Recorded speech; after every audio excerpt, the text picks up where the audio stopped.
చెప్పుకోవచ్చు. మనం ఏదైనా ఇంట్రెస్టింగ్గా కూడా చూసుకోవచ్చండి. ఈ దొండకాయ ఏపుడులో కొంచెం ఇంట్రెస్టింగ్ థింగ్స్ కూడా ఉన్నాయి. ఏంటి ఇంట్రెస్టింగ్ థింగ్స్ అనుకుంటున్నారా? మనం చేసే ఈ పొడి మామూలుగా కూడా మనం హార్లిక్స్, కాంప్లాన్ వాడుతూ ఉంటాం కదా, అలా కూడా మనం ఉపయోగించుకోవచ్చు. మామూలుగా ఏపుళ్ళలోకి ఎందులోకైనా కూడా వేసుకోవచ్చు. మనం మామూలుగా హార్లిక్స్, కాంప్లాన్ అలా వాడుతూ ఉంటాం కదా, జనరల్గా మనం వాడుతూ ఉంటాము. అలా కాకుండా ఇది న్యాచురల్ పొడి అనే చెప్పుకోవచ్చండి.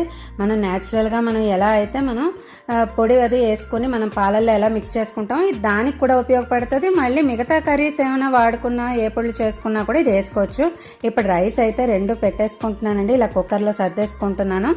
మామూలుగా బ్రౌన్ రైస్, నార్మల్ రైస్ ఉంటుంది కదా, ఆ 2 ఇలా సర్దేసుకొని ముందు అన్నం అయితే ఇలా ఉడకపెట్టేసుకొని ఇలా కుక్కర్లో పెట్టేసుకుందామని ఇలా పెట్టేసుకున్నానండి. 2 కూడా బ్రౌన్ రైస్ ఆల్రెడీ షేర్ చేశాను కదా, ఇది వెయిట్ లాస్కి చాలా మంచిది. ఇందులో అన్పాలిష్డ్ రైస్ అని కూడా అంటూ ఉంటారు. మనకి బి కాంప్లెక్స్ ఇందులో ఎక్కువ